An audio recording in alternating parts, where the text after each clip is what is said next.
Dad what's wrong with you? आखिर आदिल ने गलत क्या किया है? सिर्फ अपना हक ही तो मांग रहा है वो। हक? इस कारोबार और घर की एक एक ईंट मैंने अपने खून पसीने से रखी है।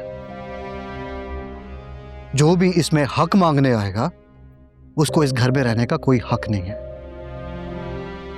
ये जो शोर हो रहा है ना, ये वक्ती है। देखना, ये खुद चल कर आएंगे, माफी भी मांगेंगे, अपने घुटनों पे आएंगे। अच्छा, और अगर वो ना माना तो मैं समझ लूंगा कि आदिल भी अपने बाप की तरह कमजोर, कमजर्फ और एहसान फरामोश इंसान है।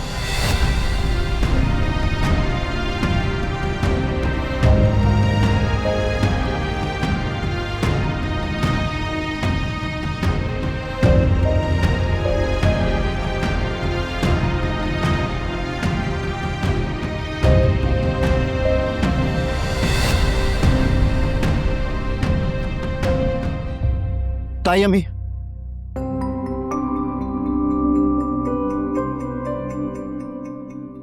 ताई अम्मी प्लीज, मैं आपको कहीं नहीं जाने दूंगा। ये घर आपका है।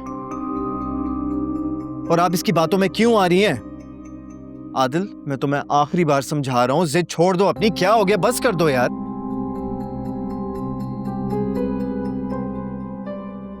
कह तो ठीक रहा है ज़ावियर। हमें अपना घर नहीं छोड़ना चाहिए। आपको पता है मम्मी, मैं हमेशा अकेला क्यों रह जाता हूं?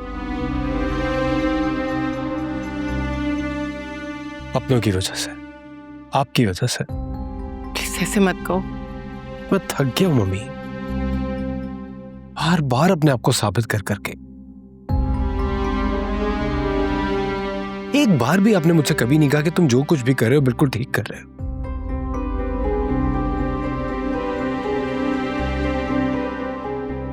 और अभी भी आप मेरा साथ नहीं दे रही हैं। आपकी मर्जी, लेकिन मैं और निदाब इस घर में नहीं रहेंगे।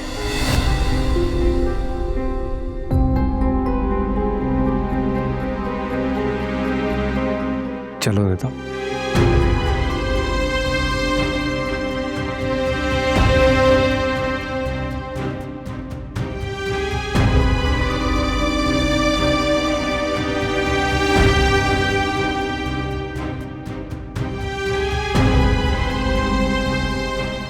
आपने एक और रिश्ता तोड़ दिया डैड, एक और। शिराजी मेंशन मेरे पापा और मेरे चाचा की जॉइंट प्रॉपर्टी थी। मेरे पापा की डेथ के बाद पावर ऑफ अटॉर्नी चाचू के पास थी। इसका ये मतलब तो नहीं कि मेरा हिस्सा खत्म हो गया इस प्रॉपर्टी में से? नहीं, कानूनी तौर पर आपका हिस्सा बरकरार है। पावर ऑफ अटॉर्नी सिर्फ इंतजामी हक देता है, मलकियत नहीं बदलता। अगर वसीयत में कुछ वाजे नहीं तो आप लीगल तौर पर अपना हिस्सा क्लेम कर सकते हैं, चाहे वो जायदाद में हो या बिजनेस में। तो फिर वो वाले डॉक्यूमेंट्स जिसमें मेरी मदर के साइन है, यही तो चेक करना है कि आपकी वालिद के वफात के बाद जो दस्तावेजात साइन हुए हैं इनकी वेरिफिकेशन ज़रूरी है। अगर कोई दबाव में आकर पावर ऑफ अटॉर्नी साबित हो जाए तो आपका केस मजबूत है। अगर आप चाहते हैं कि सिकंदर साहब आपको हकदार तस्लीम करें तो सबसे सीधा रास्ता कोर्ट नोटिस है।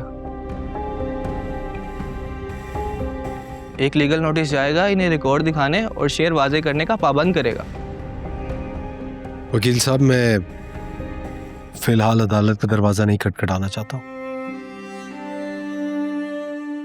अगर ये वाले इकदाम उठाए तो बात बहुत खराब हो जाएगी। मैं किसी किस्म की लड़ाई नहीं चाह रहा हूं, मैं सिर्फ बहुत ही पीसफुली अपना हिस्सा मांगना चाह रहा हूं, दैट्स इट।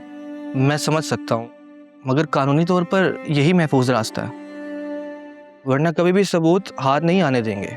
क्या कोई और तरीका नहीं है जिससे मैं अदालत की तरफ ना जाना पड़े और इन लोगों को भी एहसास हो जाए कि मैं सिर्फ अपना हिस्सा मांग रहा हूं और कुछ भी नहीं? एक रास्ता है फैमिली सेटलमेंट का। आप चाहें तो फैमिली नोटिस भेजे बगैर इन्हें एक सेटलमेंट प्रपोजल भेज सकते हैं। लिखत में ना सही, मगर गवाहों के साथ। ठीक है, थैंक यू वकील साहब। लेकिन ये कदम उठाने से पहले मैं एक बार चाचू से बात करूंगा। अगर कोई और डिफिकल्टी आई तो मेरे ख्याल से फिर मुझे यही कदम उठाना पड़ेगा। Anyway, thank you very much. Adil, मैं तुम्हारी तरफ आ रही थी, तुम घर पर ही हो ना? अरे नहीं, मैं तो अभी लॉयर के ऑफिस से अपने ऑफिस पहुंचा हूँ। लॉयर, सब खैरियत है? लंबी बात है, मिल के बताता हूँ। तुम एक काम करो, घर पहुंचो, वहाँ अम्मी और निदा अकेले हैं। मैंने बस यही कहने के लिए फोन किया था। बाय। ओके।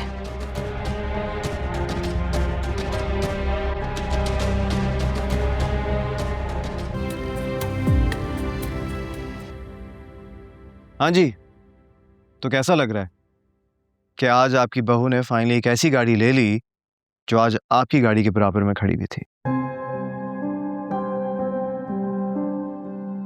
क्या फर्क पड़ता है कि गाड़ी आगे खड़ी हो या पीछे?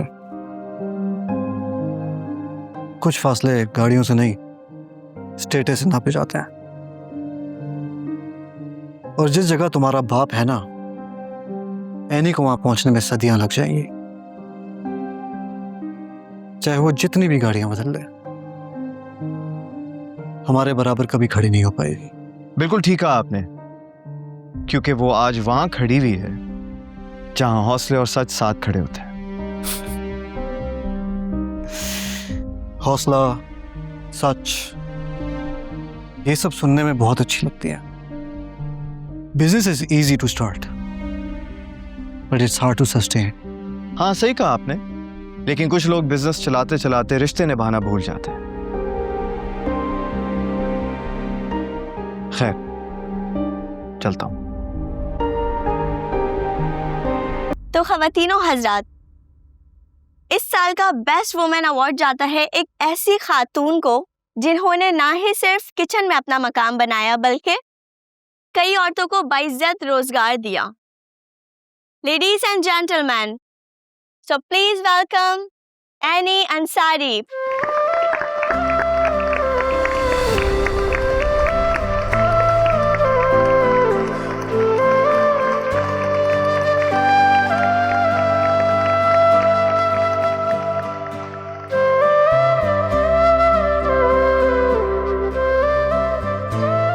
Thank you so much. मेरे रेस्टोरेंट के हर इंग्रेडिएंट की एक कहानी है। उन औरतों की कहानियाँ जिनकी कुर्बानी और मेहनत हमारी रिवायत का हिस्सा है, जो घर से बाहर तो नहीं निकलती लेकिन कभी हार भी नहीं मानती, जिनके जायके सिर्फ किचन का मैदान ही नहीं बल्कि दिल भी जीतते हैं। और ये अवार्ड सिर्फ मेरा नहीं है, ये सब उन औरतों का है जो मेहनत किए जा रही हैं, जो अपने हिस्से की रोशनी खुद जलाती हैं, जो किसी पहचान की मुंतजर नहीं है।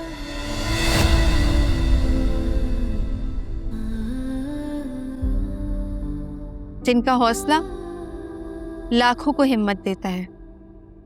ये अवार्ड उन सब औरतों के लिए है। Thank you.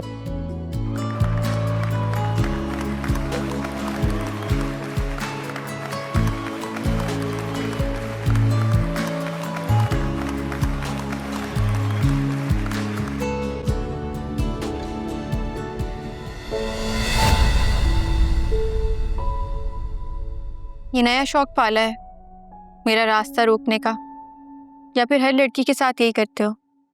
नहीं, नया शौक तो नहीं है, हाँ, मगर इंटरेस्टिंग जरूर है। फिर रास्ते से हटो, मुझे देर हो रही है। जरूर मिसेस ज़ावियार सिकंदर, रास्ता हाजिर है। वैसे अगर आज मुझे पता होता ना कि तुम्हें अवार्ड मिलने वाला है तो मैं कभी नहीं आता। वैसे ना ही आते, क्योंकि तुम्हें अच्छा तो नहीं लगा होगा। लगा तो बहुत अच्छा। सच कहूं तो मुझे बहुत खुशी है कि तुम आग नहीं रोशनी बनकर लौटी हो। बस दिल से एक रिक्वेस्ट है आनी, ये रोशनी जो है ना, इसे कभी बुझने मत देना।